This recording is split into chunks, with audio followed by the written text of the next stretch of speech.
12 মাসে বিভক্ত বছরটাকে আমার আল্লাহ 4টে মাস এমন আল্লাহ পাক দিয়েছে, 4টে মাস আমার আল্লাহ এমন দিয়েছে যে মাসগুলোকে আমার আল্লাহ সম্মানীয় মাসের খাতায় নামটা লিপিবদ্ধ করে দিয়েছে। নবী করিম সাল্লাল্লাহু আলাইহি ওয়াসাল্লাম জানিয়ে দেয়, এই গুরুত্বপূর্ণ একটা মাস আপনি আমি বসে আছি, এই শাবান, এই গুরুত্বপূর্ণ মাসের সম্পর্কে আল্লাহ নবী আল্লাহ রাসূল এলান করে দেয়। হুজুরের আহলিয়া হযরত উম্মে সালমা থেকে হাদিসটা রিওয়ায়াত, ওয়া আন উম্মে সালমাতা শাবানু শাহরি ওয়া রমাদানু শাহরুল্লাহ। আল্লাহ নবী আল্লাহ রাসূলের আহলিয়া হযরত উম্মে সালমা এলান করে দেয়, শাবান এই মাসটার সম্পর্কে আমার রাসূল বলছে, শাবানু শাহরি, শাবান এটা আমার মাস, আর রমাদানু শাহরুল্লাহ, আর রমাদান আল্লাহ পাকের মাস। জোরে বলা যাবে না? সবাই মিলে একসাথে বলা যাবে না? একটা আয়াত বলেছি, একটা হাদিস বলেছি, একটু ডিপে যাব, ভিতরে ঢুকবো। কোরআন হাদিসের দলিল আদিল্লার ওয়াজ শোনার কি রুচি আছে? কেন আমাদের রুচিটা এখন বিভিন্ন রকম হয়ে গেছে। নবীর মেম্বারে আমরা কমেডিয়ান বক্তাদের কমেডি শুনতে পছন্দ করি, কিন্তু কোরআনের কথা শুনতে পছন্দ করি না। এই রকমও রুচিশীল শ্রবণকারী শ্রোতা আছে। নবীর মেম্বারে, কোরআনের মাহফিলে, শরিয়তের মাহফিলে, ইসলামের মাহফিলে যত নোংরা গীবত, শরিয়ত বিরোধী, ইসলাম বিরোধী কর্মের কথা, এক পক্ষের মানুষকে নিয়ে এসে আর এক পক্ষের মানুষকে ট্রেডিং দেওয়ানোর জন্য বক্তব্য দেওয়া, এই রকম কার্যকলাপ চলছে। এক আলেম, এক মৌলানা, এক বক্তা আর একজনের আয়েব নিয়ে কথা নবীর মেম্বারে বলে গীবত করে সময়গুলোকে পার করে দিচ্ছে। ইন্টারনেট, ইউটিউব দেখেন না? দেখেন, শরিয়ত বিরোধী যদি আমি পীর সাহেব, আমি পীরজাদা, আমি হুজুর, আমি আলেম, আমি মৌলানা, আমি বক্তা যদি একটা কথা বলি, শরিয়ত আপনাকে রাইট দিয়েছে, শরিয়ত আপনাকে অনুমতি দিয়েছে, আপনার উপরে ওয়াজিব হয়ে যাবে আমার শরিয়ত বিরোধী কথাটাকে খণ্ডন করা। কেন? আমার কথার দ্বারা মানুষ শরিয়ত বিরোধী কর্মের সাথে লিপ্ত হয়ে যাবে, ইসলাম বিরোধী কর্মের সাথে লিপ্ত হয়ে যাবে, মানুষ গুমরাহির দিকে আগিয়ে যাবে। হকপন্থী আলেম তার কথাটাকে খণ্ডন করবে, কিন্তু কারো আয়েব নিয়ে কথা বলার অধিকার ইসলাম দেয়নি। তো ওই বক্তা ওই ছিল, ওই মৌলানা অমুক জায়গায় ধরা পড়ে গেছিল, ওই মৌলানা অমুক জায়গায় গিয়ে এটা করে ফেলেছে। আমার কথার কিছু বুঝতে পারছে? কিন্তু আজকে দুঃখের সাথে বলছি, কষ্টের সাথে বলছি, ওয়াজের মাহফিলগুলোকে আমরা এই রকম পরিস্থিতিতে তৈরি করেছি। ইন্টারনেট, ইউটিউব, সোশ্যাল মিডিয়া খুলে দেখে, 2 ঘন্টার বক্তা বক্তৃতা দিল, একটাও কোরআন নেই, একটাও হাদিস নেই। আর কমিটি তো স্টাম্প মেরে নিয়ে এসেছে যে আমার পক্ষে কথা বলবে, ওর বিরুদ্ধে কথা বলবে। সে তো চয়েস করেছে তাকে, সে তো জানে যে ইনি কোরআন হাদিস কম বলে, গীবত বেশি করে। জানার পরেও যখন দাওয়াত করছে, মনে রাখতে হবে তাহলে ইনার পক্ষে কথা বলে বলে নাকে নিয়ে এসেছে। কি আমার কথাটা কি ভুল হয়ে যাচ্ছে নাকি? এক শ্রেণীর মানুষ কমেডিয়ান বক্তা পছন্দ করছে, হাসাবে, মজাক করবে, বিভিন্ন নোংরা উদাহরণ দিবে। ছেলে মেয়ে বাইরে থেকে ছেলেরা হাসবে, ভিতর থেকে মেয়েরা মজা নিবে। আর এক শ্রেণীর বক্তা গীবত, পরচর্চা, পরনিন্দা, কাউকে দিয়ে কাঁটা তুলছে, লোহাকে দিয়ে লোহাকে কাটছে, ইনাকে নিয়ে এসে ওনাকে ট্রেডিং দিচ্ছে, ইনাকে নিয়ে এসে ওনার বিরোধিতা করাচ্ছে। কি কথাগুলো হ্যাঁ না বলবেন? বাস্তবমুখী কথা বলছি আমি। আর এক শ্রেণীর বক্তা জালসার মাহফিলগুলোকে রাজনৈতিক প্ল্যাটফর্ম তৈরি করেছে। তারা বিভিন্ন ভাবে দলিল দিচ্ছে এটা সুন্নত, নবীর যুগে রাজনীতি হয়েছে, এই যুগেও রাজনীতি হচ্ছে, এটা ইবাদত, দলিল দিচ্ছে। আর আমরা সেই দলিলটা খেয়ে নিয়ে মাশাআল্লাহ খুব সুন্দর আমরা জলসার মাহফিলগুলোর পরিবেশটাকে রাজনৈতিক মঞ্চ মতন বানিয়ে ফেলেছে। কি কথা ঠিক না? কোন আক্কেলে, কোন জ্ঞানে ভারতীয় রাজনীতিকে সুন্নত বলে? পাগল ছাড়া কেউ বলবে না। এর উপর আমার 17টা পয়েন্টিং আলোচনা আছে। রাজনীতি করাটা গণতান্ত্রিক অধিকার, সাংবিধানিক অধিকার। যে কেউ রাজনীতি করতে পারে, যে কোনো লেবাসধারী মানুষই রাজনীতি করতে পারে। নাগরিক হিসাবে তার এটা নাগরিকত্বের অধিকার, সাংবিধানিক অধিকার। ভারতের সংবিধান তাকে অধিকার দিয়েছে। সে আলেম হোক, মৌলানা হোক, দরবেশ হোক, কুতুব হোক, ইমাম হোক, মুয়াজ্জিন হোক, পীর সাহেব হোক, পীরজাদা হোক, সাধারণ মানুষ হোক, যে কেউ রাজনীতি করতে পারে। কিন্তু মনে রাখবেন, যখন আপনি এই ভারতীয় রাজনীতিটাকে সুন্নত বলবেন, আপনার মাথাটাকে একটু খেলাতে হবে, বুঝতে হবে ভারতীয় রাজনীতি সুন্নত এজন্যই নয় কারণ আপনার আমার দেশে আইন আছে। সে আইনটাকে বর্তমান সুপ্রিম কোর্টের আইন, মেম্বার অফ পার্লামেন্টের ল, সুপ্রিম কোর্ট স্বীকৃতি দিয়েছে যে সমকামিতা বৈধ। খুব ভালো করে বুঝবেন, ইসলাম স্বীকৃতি দিয়েছে ছেলে ছেলে বিয়ে করবে। লাতাতকে ইসলাম স্বীকৃতি দিয়েছে, ইংরেজিতে বলে হোমোসেক্স, বাংলায় বলে সমকামিতা, লিসবিয়ান। তাহলে আপনার আমার দেশে কিন্তু সমকামিতা বৈধতা পেয়েছে, লিসবিয়ান, হোমোসেক্স কিন্তু বৈধতা পেয়েছে। এই কথা বলেন, কথাটা কি বলছি বুঝবেন। তাহলে সেই সংবিধানের নিরিখে দেশ চলছে, সেই সুপ্রিম কোর্টের আইনত প্রসেসে দেশ চলছে। এই দেশ স্বীকৃতি দিয়েছে পরকীয়া বৈধ। পরের বইয়ের হাত ধরে আরেকজন নিয়ে চলে যাবে, অসুবিধা নেই। দু ছেলের মা চার ছেলের বাপের সাথে প্রেম করবে, অসুবিধা নেই। এটা আইন, এটা আইন বলছি। মাথা খোলো, কি বলতে চাইছি, জীবনে বহু আজ শুনেছো। দেশের supreme court, member of parliament থেকে স্বীকৃতিপ্রাপ্ত আইন, পরকীয়া বৈধ। পরের স্ত্রীর সাথে মিলামিশা করতে পারবে, আইন তাকে বাধা দিবে না। পরের স্বামীর সাথে মিলামিশা করতে পারবে, আইন তাকে বাধা দিবে না। সেই দেশে আপনি আমি বাস করছি, সেই দেশের সুপ্রিম কোর্টের ল অনুযায়ী আপনাকে আমাকে চলতে হয়। যে দেশের 35% সংরক্ষণ আছে, শুধু মহিলাদেরকে ক্যান্ডিডেট করতে হবে। ইসলাম কোনোদিন মহিলা নেতৃত্বকে স্বীকৃতি দেয় না। ইসলামে পুরুষ নেতৃত্বের কথা বলা হয়েছে, মহিলা নেতৃত্বের কোনো স্বীকৃতি নাই। কিন্তু আপনাকে এই দেশের রাজনীতি করতে গেলে, এই দেশের পলিটিক্স করতে গেলে মহিলাকে ক্যান্ডিডেট বানাতে হবে। তো মাইনাস হয়ে গেল, সুন্নতের বাইরে চলে গেলেন। এই দেশের রাজনীতি করতে গেলে হিন্দু ভোট দিবে, খ্রিস্টান ভোট দিবে, ঈসাই ভোট দিবে, জৈন ভোট দিবে, শিখ ভোট দিবে, মুসলমান ভোট দিবে। আপনি কোন একটা জাতের ভোটের নিরিখে আপনি নির্বাচনে জয়ী হতে পারবেন না। তাহলে কি দাঁড়ালো?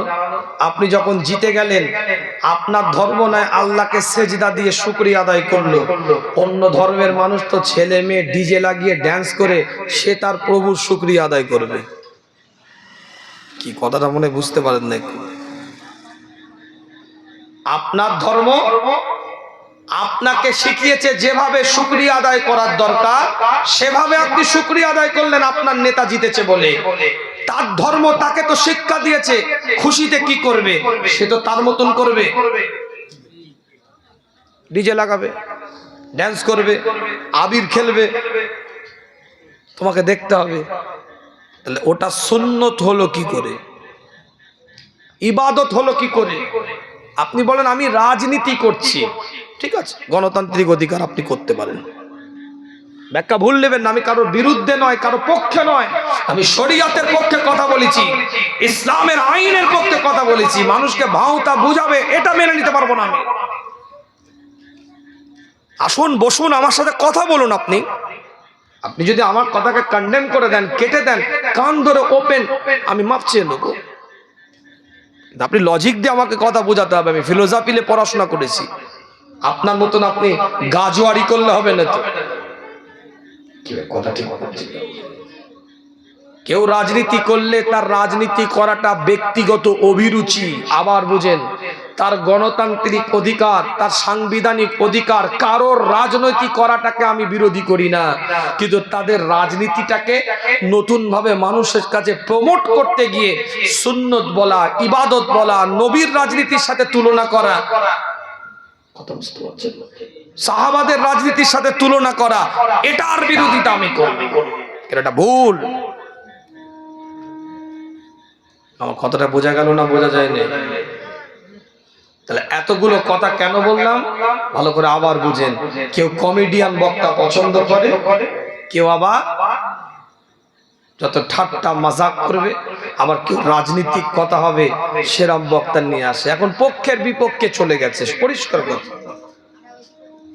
এখানে নিরপেক্ষ বক্তা ও বক্তৃতা দিবে আমার বক্তব্য।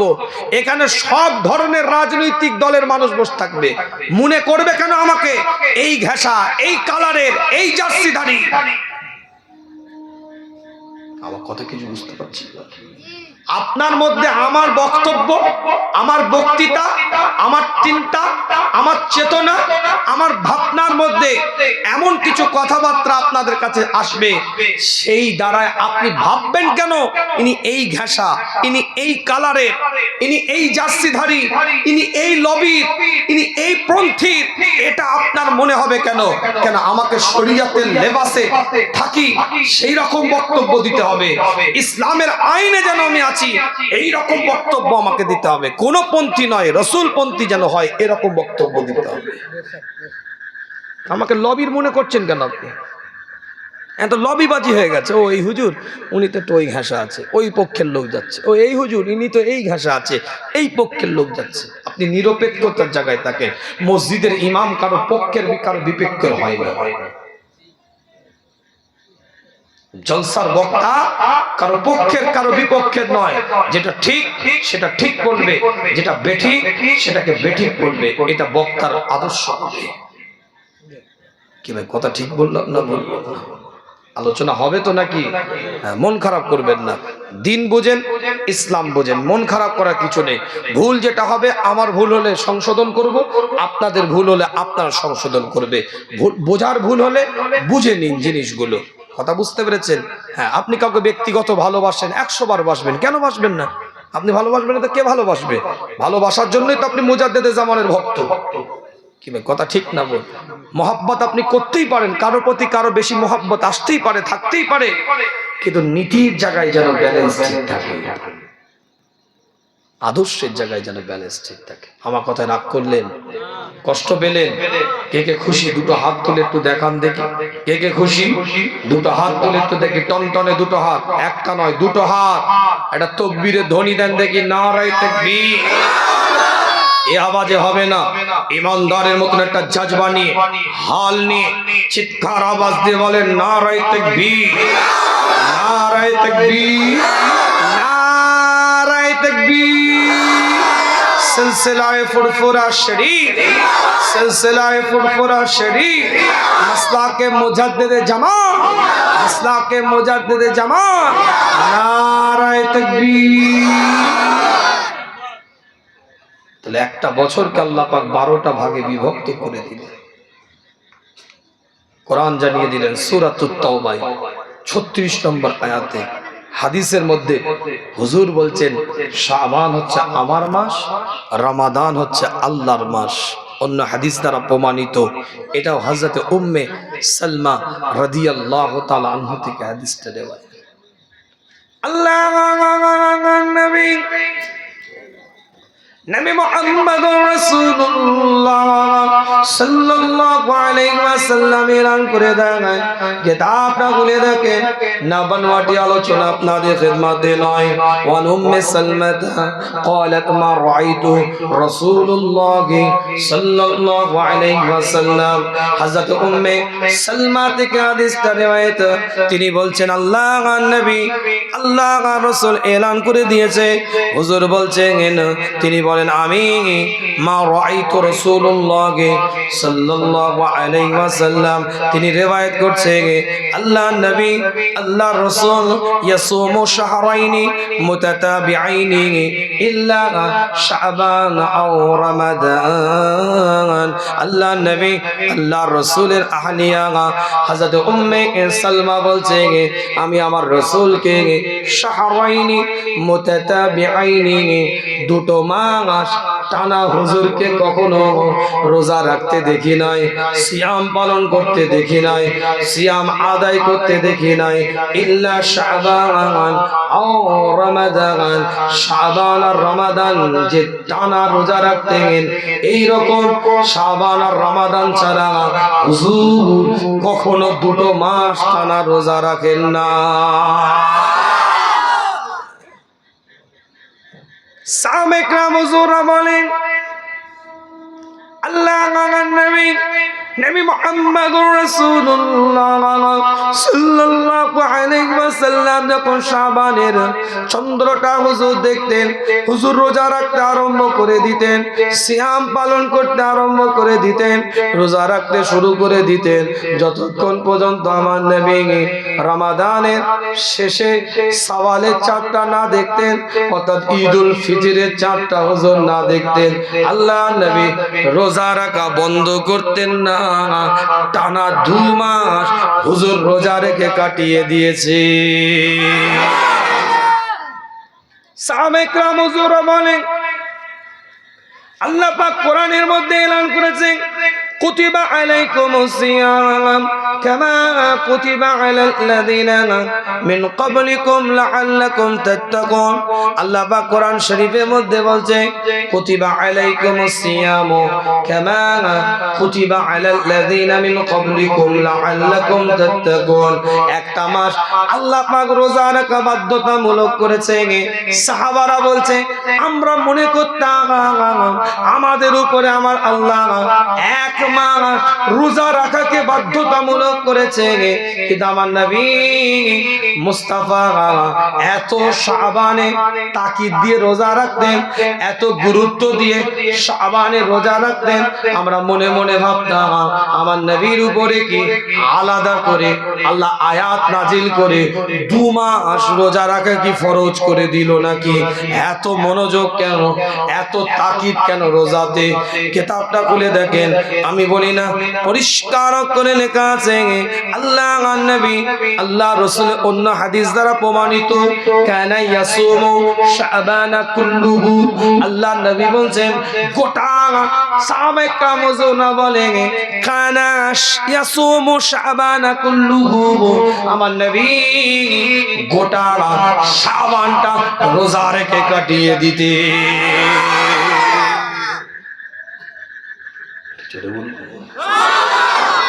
আরেকটু চিৎকার দিব। কিতাবটা খুলে দেখেন, একাধিক হাদিস দ্বারা প্রমাণিত আল্লাহ নবী নবী মুহাম্মদুর রাসূলুল্লাহ সাল্লাল্লাহু আলাইহি ওয়াসাল্লামের এই হাদিস সুনান আন-নাসাঈ আস-সুনানুল কুবরা 3 নম্বর অধ্যায় পরিষ্কার করে